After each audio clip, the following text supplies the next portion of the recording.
How to delete your TikTok account on Android.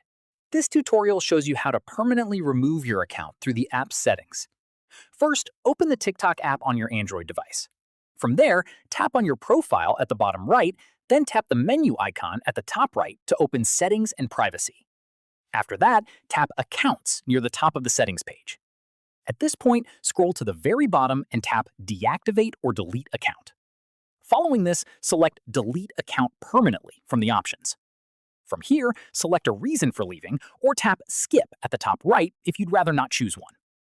After that, you'll get the option to download your TikTok data before you go. Tap the checkbox if you want a copy of your data, then tap Continue. At this stage, take a moment to read through the information on screen. Your account will be deactivated for 30 days and won't be visible to anyone during that period, but you can reactivate it any time by simply logging back in.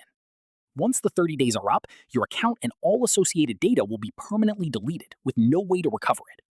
Following this, tap Continue, and TikTok will send a verification code to your phone number or email, depending on what's linked to your account. Finally, enter that code and tap Delete Account to complete the process. That's how you permanently delete your TikTok account on Android. If this was helpful, give it a like, subscribe for more Android tutorials, and hit the bell so you never miss an upload. See you in the next one.